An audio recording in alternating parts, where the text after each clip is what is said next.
And then you're like, man, why didn't you do this? And it's like, well, they never knew that. That's not their fault. That's your fault. Do you stick with the 1099 sales rep model? When they see it, they go, oh, well, Chris told me that this was going to happen. And so it's like, oh, this is exactly what's supposed to be going on. We're not perfect at it by any means. We try to do our best. These are the items that we're going to take care of in January. These are the items that we're going to take care of. I was a wrestler, so I always really liked that kind of tough, hot, sweaty work. So I always enjoyed roofing. You're listening to the Roofing Success Podcast, a show created to inspire roofing contractors to achieve optimal success in their roofing businesses. I'm the host, Jim Aline, the co-author of the books Internet Marketing for Roofing Contractors and The Best Known Roofer. I'm also the co-founder of Roofer Marketers, the leading digital marketing agency for the roofing industry. On each episode, I sit down with industry leaders to talk about their processes, the lessons they've learned, and how to find success in roofing. Hey, welcome to another episode of the Roofing Success Podcast. If you have the chance, if there's a button in front of you that says comment, follow, subscribe, like, any of those things, just hit it. Type us a review. If you want to take the conversation beyond what you're listening to here, go to Facebook, type in Roofing Success, and join the Roofing Success Facebook group. Today we have Chris Gonsalves from the Northeast, Connecticut, Massachusetts. How you doing today, man? Doing good. How about you? Good, man. Awesome. Millstream Construction is the main company. There's a new company now also along with that, it sounds like. Yeah. We just purchased a company. It's called Heritage Systems. Awesome, man. We operate in the same states, but more commercially based opposed to residential like Millstream is. Cool, man. So for everyone that to get to know you a little bit more, how'd you get into roofing? How'd you start Millstream? So I grew up in the trades, worked for my old man. I went to trade school. Once I was out of school, I was working for my dad. Kind of one day decided that I didn't want to be working for him anymore. And so I just kind of was like, if I can make even $1 more an hour than what I was making working for him, that's what I was going to do. So when I started, I did a bit of everything, even, landscaping, mulching, anything possible. So that's kind of how it all started. And, we've moved on from then, and now we mostly do roofing and exteriors. Nice. So what was that transition like? I mean, a lot of contractors in the beginning think, hey, let's try and do everything, right? Yeah. So for us, I did a bit of everything with my dad. Okay. But, growing up, I was a wrestler. So I always really liked that kind of tough, hot, sweaty work. So I always enjoyed roofing. We kind of started doing a few roofs, and one day we'd be doing a roof, next day we might be doing a kitchen or a bathroom. I kind of got tired of the guys changing tool belts, and even myself changing tool belts. It's just a different mindset, doing finish work versus doing, roofing. So we kind of pulled back to just doing exteriors. And then even further than that, we went back to let's just focus on being really good at one thing, and went into just doing roofing. And since then, we've brought on a great team, developed systems, processes, and we've added on now, exteriors. Nice. And so what's the timeline of Millstream? Like what's the timeline of this for you? I started the company in 2011. It's actually funny. I was digging through some data the other day, and in 2013, we did 12 roofs. In 2014, we did 30 roofs. And then in 2015, when we really focused on roofing, we jumped up to 155 roofs. And, now we're doing a lot more than that. Yeah. What's that reflection like looking back? You're like, man, I don't know. Like, is it like, man, I wish we started focusing sooner? Is it, man, we were on the right? Like, I love the path that we went down. What do you think? I'm a strong believer in, every little bit, every step kind of gets you to who you are and where you are for the day, today. And so I'm glad everything went how it did. I don't think that I probably would have been ready mentally and ready also. I was pretty young when I started the company. So had we had we gone on and just jumped into doing the type of business that we were doing, we would not have been able to probably be as successful as we were. So yeah, for sure. And then we've talked about and you have the hat on, the BTA hat. When did you guys? When did you seek out kind of coaching and mentorship in your business? So I was at a conference, I think it was 2017, and I saw Danny Kerr speak, and I was like, this guy feels like he's talking to me. And we were slowly growing at that point. And, I was wearing all the hats, and he talked to about scaling and growing, and that's what we really wanted to do. So we signed on with BTA, and it's been great ever since. What were the goals early on in the company, or did you have goals? Was it just like, I just want to work for myself, I just want to create an income, or what was that like for you? It was like, okay, I want to do 2-3 roofs a week. Now I want to do 1 roof a day. Now I want to do 2 roofs a day, but with no plan on how to do that, right? Yeah. It was just, if I get more calls, I'll get more roofs, and that's how we would go at it. And nothing intentional, kind of like more of a shotgun blast, like, well, let's throw enough against the wall, enough of it'll stick. Yeah. But I quickly realized that me doing everything was not going to work. I was answering the phone, I was doing project management, I was doing estimating. I did have a few guys with me throughout the way, but a lot of it was falling on my lap. And there's only so much of me. So I realized that pretty quickly, and had to bring on guys to create the team that we have now. Along the way there, like,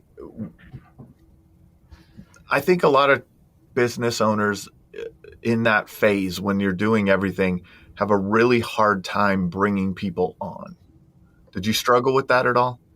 I didn't. It was just, I knew that I needed help, right? Yeah. And so it was with a little bit of guidance from BTA, it was easy to see what are the easy hats for me to take off and hand off, and what are the most time consuming things, and where can I bring the most value to the company. So that's where we started. We brought on my first real big hire at the time was a project manager to just start overseeing the day-to-day so that I could focus more on estimating. And then from there, it was like, okay, I need to get rid of this cell phone. Like, I'm missing, there's so much lost business. Yeah. My lead conversion ratio is probably terrible. Spending a bunch of money on marketing and then not capitalizing on the leads. So we handed off the phone, and then I was doing just mostly sales. And since then we've brought on a sales manager, more project managers, a position that we call a roof manager, service tech, and now we have a general manager kind of running the whole show at Millstream. That's awesome. So you've gone from this is like the I don't know, like the dream, I think, of a lot of contractors. Right? You go from doing it all yourself to a general manager running the day-to-day, where you're really truly working on your business, right? Not in your business. Right. That's amazing. That's an amazing path. But I think in that, and maybe it comes from your wrestling background, like you just, to me, sometimes it's just you go in and you grind it out every day, and you just keep executing, right? It's the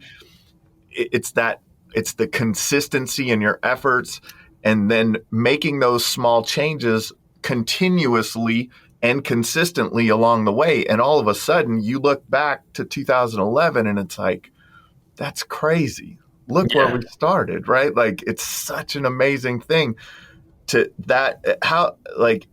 a crazy journey. But when did you kind of pop your head out and realize, I'm working on my business now? Like, this is I like to say it's a business, not self-employment. Right. Yeah. So I would say by about 2019 is when I started to really be working on the business.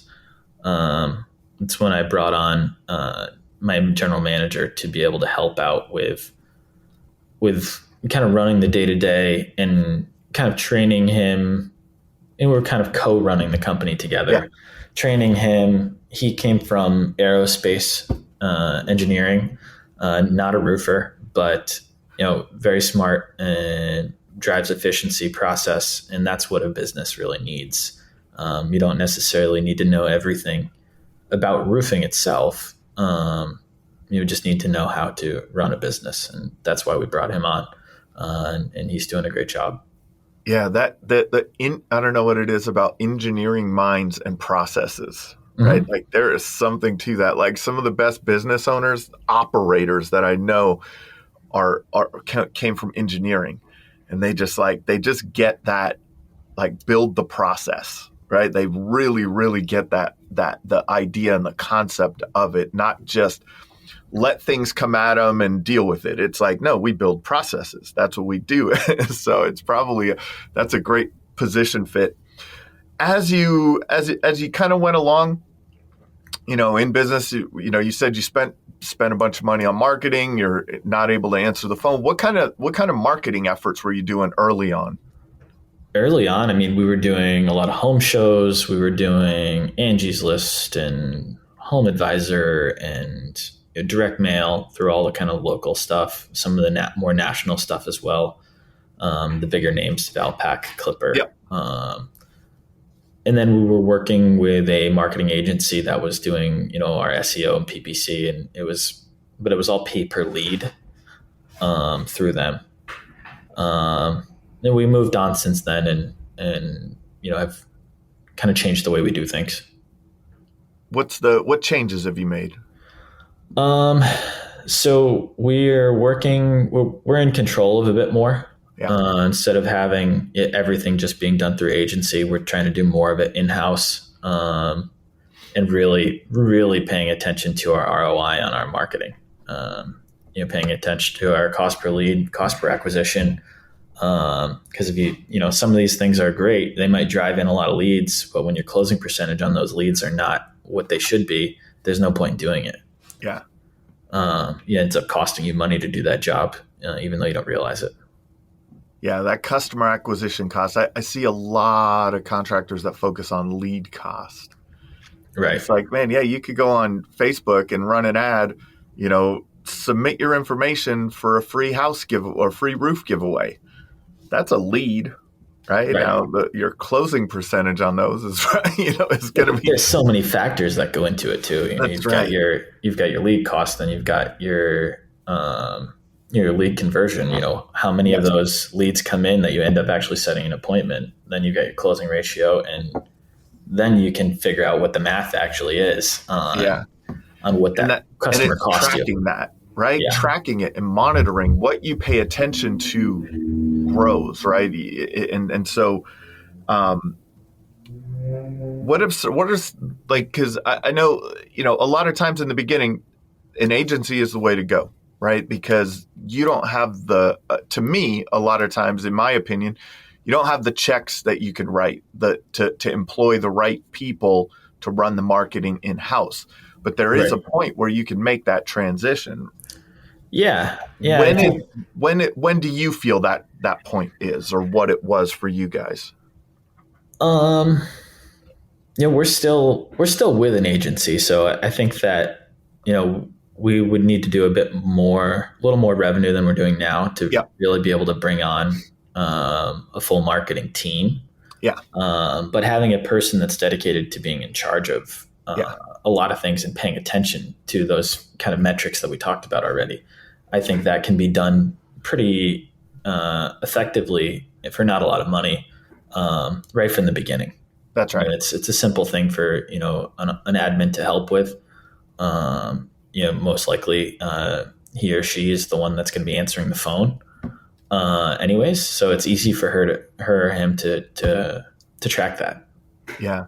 And that's so the first marketing person in your company is more monitoring these outside sources, right? Mm-hmm. Maybe you're still buying the Angie's leads, or doing the Valpak, you're doing some SEO, you're doing some pay-per-click, maybe you're doing all these things, but now you have that person keeping an eye on it, right? Like, okay, let's monitor this. Let's make sure that there is a return on investment in that area. To me, too, also that initial marketing person, in my opinion, is should also be working with on your business's social media accounts. Do you Yep. guys have them doing that too? We don't have them doing that. We Okay. have that's being outsourced. Okay. Um, just for consistency, someone Yeah. that's a little bit more design savvy, so that Yep. the brand image is consistent Yep. across all platforms. Yeah. I like the ability, and to me, it's just my thought process is like that person is like they're in your business. They can help with the authenticity, but I see the advantage that you're saying also. That person that can make it look pretty, keep Right. the brand consistency, keep that brand image out there is also very important. So if your internal person doesn't have the design chops or whatever, however you want to put it, right? They don't have that skill set. Having someone that they can work with, again, maybe an outside person, a freelancer or an agency or something like that, that could take that and make that consistent. Right. And that What? relationship between the two is very Yeah, important, that they're yeah, working closely, because you want it to be authentic. You don't want it to be like, well, everything you're saying does not align with our core values as a company. So yeah. it's definitely important That's what I see too that's many times. It's like consistent.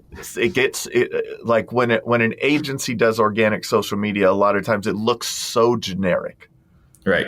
And there's absolutely no engagement, and there's not a picture of the team anywhere, and there's not a picture of maybe there's a picture of a real build or you know what I mean, but it's just not authentic. What marketing efforts have you done through the years that you think like these are the ones that I would do again if I had to start over? These are the ones that I would definitely do, and maybe some that I wouldn't do. To me, it's referrals. I mean, I think that's a gold mine that a lot of Yeah. people just look over. Building out a strong referral program, if we had done that right from the beginning, we'd probably be in a much different place. Not that we're not doing well, but that's the leads are a lot cheaper. Your closing percentage is going to be a lot higher. And, what's big is working for your ideal client.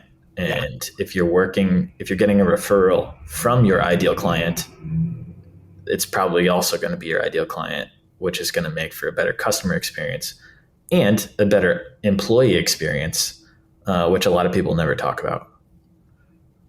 That's a big one there. Putting I guess, having your employees deal with your not perfect customer all the time. Right. And always having fires and always being out of alignment with what you're doing, right? Having people pushing back or whatever it is, that creates that creates a bad work environment for them. Right. That's interesting. Back to the referral program. I love that. What I think, so we talked about this, like we talked about lead cost and customer acquisition cost. I think that a lot of contractors miss out on the long-term value of a customer. And I think that's where what you're talking about, the referral program. How have you built out that referral program? What's been successful for you there? So we do some of it in-house, right? Yep. Our sales staff are asking for referrals when they're in the home. Also, when when the job's done, they're calling and checking in and making sure, and then make sure everything's good, and asking at that time. We really try to get our whole team to be part of it, right? Right through the production department, and asking throughout that process. And then we've got a strong email campaign afterwards. We do work with an agency that helps us with some things on that regard as well. So that's awesome. And that's I've said it on this show too many times, probably now for people that listen all the time, but I feel like the most successful contractors that I know have interviewed or deal with, from our agency perspective, are the ones that are the best at turning one into many. Yeah, for sure. And that's kind of what you're talking about. Like, and over time, that referral base continues to build. the referral base continues to build, and you're standing on higher ground. Maybe, if that's a good analogy, right? Like you have that consistent lead flow coming into your business from the referrals, and then the marketing efforts that you're doing are to attract or to reinforce your position in the marketplace. Right. And, if more of your leads can come in from, referrals, your percentage of marketing spend is going to come down. Yeah.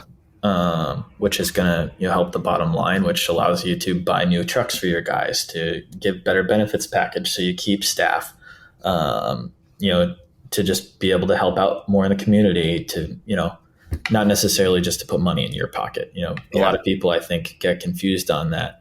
Just the net profit at the end of it is just mine to keep. And, that money needs to be, reinvested in the people and back into the company. Yeah, for sure.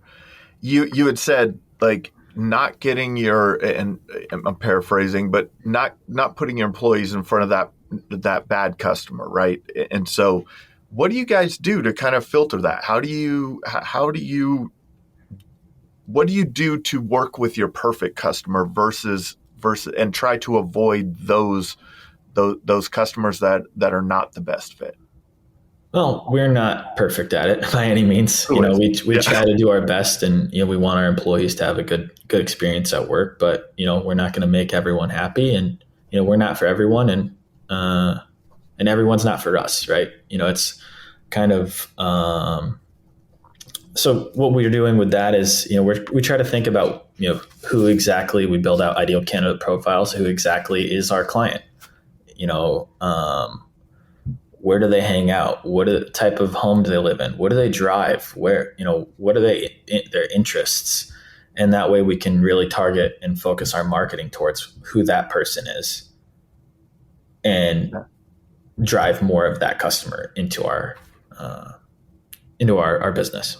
Yeah. In marketing speak, that's speaking to your perfect customer avatar, right? Like exactly. There's a great quote that I do in a couple of presentations that I like. It's if you can see through Joe Jones' eyes, then you can sell what Joe Jones buys, right? So when in the messaging that you have in your marketing resonates with a very specific person that you've well defined, like you said, like, what kind of car do they drive, right? Like you've defined this person in a great way. Now, the conversation that you're having through your through your marketing, through your brand, the professionalism in your brand, all of the different things, it speaks to that person. Yeah, well, it goes even further than that, in that when you find out that information, you can tailor your customer experience to that individual. If they're used to, if they drive a Ferrari, they want a, white glove experience, and that's what we need to be able to deliver on. And that's what we can talk to during our sales presentation, and tailor the install towards that. Not that anyone gets a different install. Doesn't matter what you drive, but you can kind of touch on what their pain points are going to be, what their concerns are going to be, and how we can mitigate those up front to make them comfortable and make sure that they get the customer experience so that we can get more referrals. Yes. And so that we can, it's kind of goes full circle. It's full circle. How much time have you spent on developing that customer experience in your business? We've been through a lot of iterations of it, but it's a constantly evolving thing, right? Yeah. And we think that we might have come up with something great, and we see how we can do better. Again, talking through what we spoke about before, and having continuous improvement as far as processes and efficiencies. It shines light on things. We might fix this one piece, and then once this is fixed, we realize that this one's broken, and then it just is constantly changing, and the environment that we're working in is constantly changing. It is. It's so interesting. Like business, there is no end. No. Right? Like there's no end to it. There's no, if we do this, now we're there and we got it and we nailed it, right? Like there's always something that you could be working on. if you were to kind of start the exercise over in your company, where would you start first? Would you start the customer, like working on the customer experience from the time that they're starting to interact with your company, or would you kind of work backwards from the production side? Um, I would think that if I was going to start from scratch, I would map out exactly what my workflow would look like from the time they called to the time the job was finished. And then I would look at um, where our touch points are that are the key touch points with the customer and build out the customer experience throughout that. Because you only have, depending on how big the company is, you only have a limited capacity. Yes. You can't be everywhere. So that's where I would start. What things would But you look for? big one I think I would Yeah. start is expectations right up front. Making people aware that a roof is a messy thing. It's going to be loud. It's going to be noisy. It's going to look like a tornado went through your yard through parts of the project. But we're going to make it. It's going to be cleaned. It's going to be back together, and that we're showing experience. Showing pictures of it, talking through details on how you're going to clean the beds, the flower beds up front, how you're going to protect the home so it doesn't get damaged during tear off and whatnot. Because I think that a lot of issues derive from expectations that aren't met. And so if you talk through the expectations right up front, it's pretty easy to deliver on them. That's a great insight. And I think the way I look at it is like, if a customer has to think about it and make up a story in their mind of how it's going to go, you've missed the opportunity to communicate, right? And so you lost that expectation. If they don't know your process for cleanup, your process for tear out, if you haven't explained that, then they have they make up that story in their mind of how a tear out should go, how the cleanup should go, right? They have an expectation of how the process should go. They've made up the story. If they make up the story in their head, your story is different, right? Like, but I love what you're saying. If you're explaining this and showing pictures and different like things through like, this is what it looks like. These are the things that we do. These are the details that we go to in our cleanup process, and all of those things. Now you've set the narrative on that story of what this should go, how this should go, and explain this is messy. Right. How often? And then when they see it, they go, "Oh, well, Chris told me that this was going to happen," and so it's like, "Oh, this is exactly what's supposed to be going on." Yeah, exactly. Opposed to them, like you said, them setting the narrative and being like, "Oh, this isn't what I expected." Yep. And that's the part, like, that I think is the greatest insight, is that, like, in that building out that customer experience is if think about when your customer has to wonder. If they're wondering about anything, like if they're wondering when you're going to set the install date, right? Like, when are you guys going to come out? When are any question that they have along the way, if they have to think, you're in trouble. Right. You're making up great. You're having to make up for that in those future conversations. What have you guys done? You have your marketing process, you have your customer experience way. What do you do through the sales process that's helped you find success? We utilize a lot of automations for our follow-up. That's pretty crucial. Our sales manager has built out a great sales process. So, we're able to show exactly what we're doing. I think that a lot of times, you end up with just a piece of paper and people really don't understand what we're looking at. They've seen 10 other contractors come in and talk about the same things. So really talking about who we are, not so much about, all of us put on mostly the same shingles, same ice and water shield, same synthetic paper, same drip edge. So we want to make sure that, we're showing who we are and why they should work with us. opposed to, just, yeah, here's our price. We're doing the same thing as the guy down the street, but you like me better, right? Yeah. Yeah. But better. We'll do it better. Well, Yeah. So it's really explaining what we do that's better and how yeah. that looks. So And now I'm sure that was developed through time. Do you stick with the 1099 sales rep model? Have you brought your sales team no, in house W2? all our sales team are W-2. W2. They work for us. They are able to have benefits, vacation time, just like a normal employee would. How has that been for you? Did you start with that with that as your structure, or have Yeah, you built that out over we've time? always been that way. Okay. I think that might be I don't know if it is. Is it common up there in the Northeast, like where you're at, to have that? I think so. I don't know that I don't think I know any companies that do Yeah, 1099s I think it's in the more Northeast. common in the Northeast. A lot of other states are so 1099 sales reps. I Like think a it's lot of it too, though, is that a lot of other states are really storm markets, yes, and so for sure. you're getting that, Yep.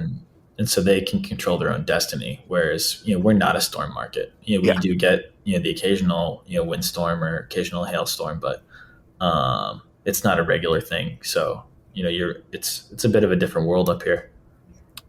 It's different. Full retail is different, right? Like Yeah. it is for sure.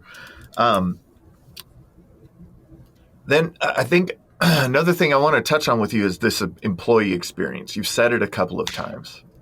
Yeah. Employee experience. How have you thought about and developed your employee experience? So it's something that's been evolving, right? We've always just really wanted to have people construction has kind of a stigma, living paycheck to paycheck, can't wait for Friday, get your check and, go have fun on the weekend, and hopefully there's money left on Monday. And we've really tried to stray away from that. We want to show people that this can be a career. They can have benefits just like going to work for, a tech company or something like that. So, at our company, we pay for full health insurance for employee and their entire family. We provide 401k, we provide vacation, having even just a comfortable office to work in, and not having, a mess everywhere, and having it be, organized, a nice place to walk into and be like, wow, this is where I work. It makes a difference, right? In that, it sounds like also you said it earlier too about reinvesting in your business, and that not just taking all the profit. Right. I think that is something that employees see, right? That's a leadership thing. Like if they feel like, oh yeah, man, Chris is just, and he's taking every penny he can, and he's getting a new boat, and he's going on trips and vacations, and he's out of here. Like, instead of, wow, Chris put, like, we did this, and the office is beautiful, and it's a great place to work, and you're providing that experience for your employees. How do you feel like that has affected your employee retention? I mean, we don't really go through a lot of employees. I mean, most people have been at the company for quite some time.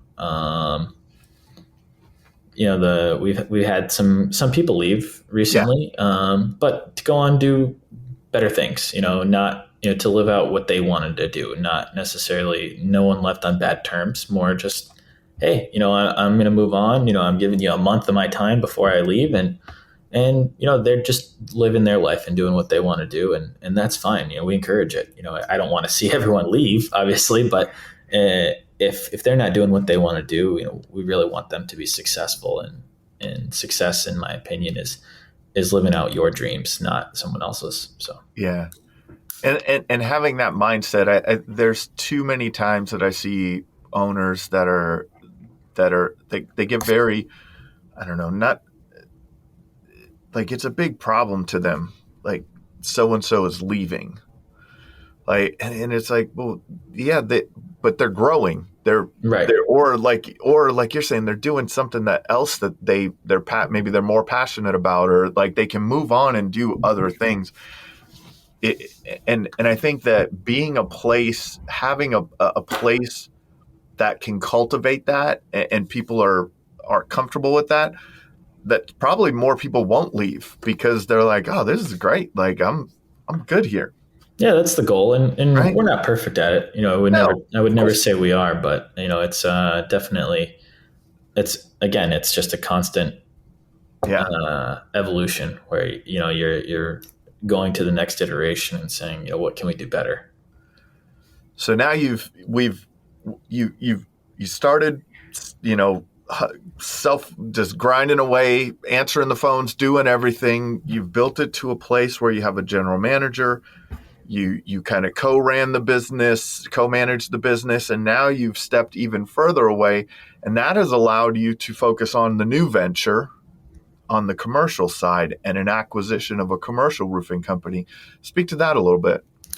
Yeah. So back in December, I came on board over here at Heritage, made a purchase to kind of bring modern technology into this company, and it's a fantastic company, great staff, great book of business, great reputation, and so now it's just kind of doing exactly what we did at Millstream, and with some more tailored towards the commercial side of things, Yeah. but be able to give better customer experience, better employee experience, because it all goes full circle. I know I've preached a lot about that throughout, but if you have happy employees, you're going to have happy customers. You have happy customers, they're going to keep coming back to the well.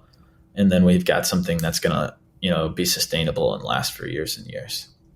So how did this opportunity come about? Were you seeking out an opportunity to buy or buy into a commercial roofing company, or did the opportunities, kind of come across your desk? So we had been doing a little bit of subcontracting work for this company, Oh, okay. doing their steep slope stuff for quite some time, and so I built a relationship with the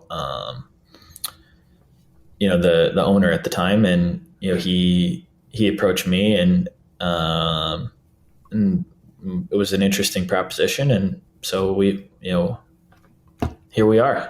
Yeah, for sure. What? He's still around, but he's in a bit more of a background role, and so we're here and running the show and excited about this opportunity. Heck yeah. What has been kind of the now that you're in it, right, and thinking of it from an ownership perspective versus doing work for the company, subcontracting some stuff? What are some of the things that you're seeing that you're like, okay, going into commercial, boy, these are some different. This is definitely different in this regard, and we have to treat it differently in the business. Yeah. I think the biggest thing is duration of project, right? I was just having a conversation with one of the guys earlier about that. Most residential roofs, a long project's 2 or 3 days. Yeah. Here, the guys have been on a project most of the time that I've been here. So, 6 weeks. And Right. so, that's crazy to me. Yeah. So getting used to that is a little different. But yeah, that's one of the big ones. And, just different products, which is, we do some commercial roofing Yep. at Millstream, but different products, different, way we operate. We have a service department here, full-time repair guys. We have a metal shop. So it's a great operation. That's awesome. What are some of the things that you're seeing? You said bringing technology, kind of working on that customer experience. What are some of these opportunities that you see, not just in the business that you've gotten into, but in the commercial industry as a whole that could improve along the way? Well, here, what we're going to be onboarding is a new CRM. We don't currently have one. We have a process that works and has worked for years. But we want to, make it a bit easier for everyone to know where everything is and be a bit more organized. so that, we're not shuffling through papers looking for something, and, we know exactly where it is, and where it belongs. And that way, if someone's out, we can easily pick up for them. That's Yeah. one of the big things that we talk to is that, with the way that things are going now, if a key guy's out, the paper might be on his desk. It might, and we might not know exactly where that file is. So. And that speaks to going back to the duration of the project, right? Someone may be out for a week or two of that 6 week, right? Like, yeah, you really need to connect those dots. When you're gonna, if it's like, oh, we're in and out of this one and we're on to the next one, it's like, okay, where's the paperwork on, where's the work orders? Where's what we need to do for this next one? Okay, we're in and out of that quickly. When you're talking about, weeks and weeks of being on the job, boy, that's different, right? And there's a lot more paperwork with it. Yeah. Submittals to, building owners, to GCs, architects. There's a lot more to it. So. Yeah, for sure. What is the, like you've spent some time in your business on developing that customer avatar on the residential side. What kind of thought have you put into that on the commercial side, or have you been able to yet? I know it's kind of early. I haven't dove into that yet. Yeah. When I came on, I made it clear to everyone that I'm not changing anything right away. I really want to observe how they do things and learn from them, right? This is their business. They've been doing this for a long time, and I need to learn how they do it. And then I can, provide guidance and ideas, and we can work as a team to come up with the best solution to build out all of those things. The ideal customer, the customer experience, what that looks like, and any other changes that we might make. Well, that's a good mentality to have going into if anyone out there is purchasing a business, right? Like if you purchase a business, you're hopefully purchasing a business that has found some level of success. Yeah. Right. And so you're buying into a good opportunity, and going into it with that mentality of, hey, I want to learn from the team here. Yeah. I don't want to make changes. I want to learn, and then we'll work on improving together on an ongoing basis. What are some of the things you've thought about in terms of that? Like, there's a lot. It's scary for employees during those times. Yeah, I think that's the most important thing, is to make sure that the employees are comfortable and they understand. I think when any new kind of ownership comes in, that they're scared for their job. They're scared that things might change too drastically, where they won't understand what their exact role is, or what those things might be. So, making sure that they're on board and they understand that, and also that you're clearly communicating with the key staff. Everyone's key, but project managers, foremen, things like that, so that they can communicate to their crews and their teams, and to know, like, hey, this isn't all bad. This is good. We're going to be changing things in the future, but right now we're all set. No one's losing their job. If anything, we're going to need more staff. So. Are you going to, and maybe I don't know if the company has it or not, but have you brought over some of the, like, the benefits that you have at Millstream over into this company if they didn't have it? Are there things that you were able to give or add to those employees over there to make them feel like, oh, wow, we're going in the right direction even right now, just starting off? We're still so new that I haven't changed any of that stuff yet. Definitely plan to in the future. But it's just, again, I'm still in that period where I'm like, I want to still be early observing. On. Yeah. Probably Q2 we'll start to make some changes. But for this kind of first quarter, I really want to see how things go. See if there's any, glaring things that I see that we can fix. But so far, so good. So how do you find the time for all this, man? Well, I've got a good team. I'm full-time here at Heritage Systems at this point. So, most of anything that I could do would still need to do for Millstream. I can do remote. And I have good guys over there, that I can rely on. So, obviously, modern technology and utilizing that helps. So if, my carpenters, if they have questions, we can hop on FaceTime or they can send me photos through company cam, so that I know what's going on with that. Or, we have our GS&R meetings. I have them with my direct reports over there still. But those are all done digitally through Zoom. So, it allows for us to be balanced, and over here too, the team's great. Everyone knows their role, and does their part. So it's kind of just, picking up a few little things that, we can be tweaked. Yeah.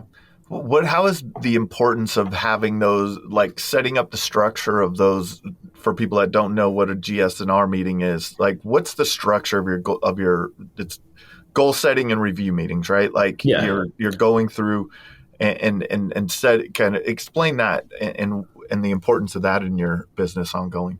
Well, it's different with every employee, right? Everyone, it's kind of tailored towards the position and what they're doing in the company. But, as far as mine, my direct report at Millstream is our general manager.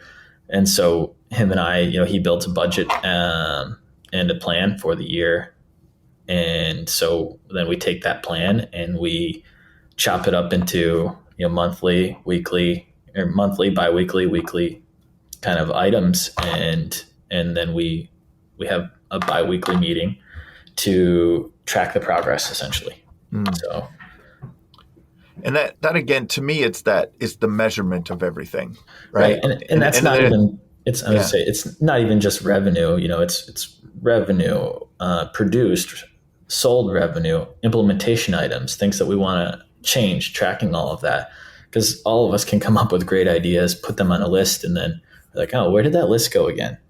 So having that in front of you and say, okay, these are the items that we're gonna take care of in January. These are the items that we're gonna take care of February, March, April, May, and so on. And making sure that it's an accurate plan. Like you're not going to implement a new CRM in November or December when you're trying to close out the year.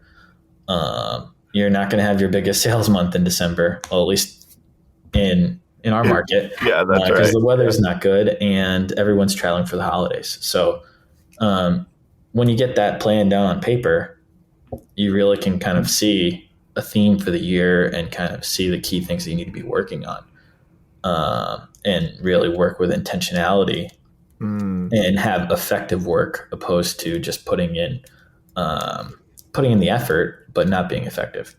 Yeah.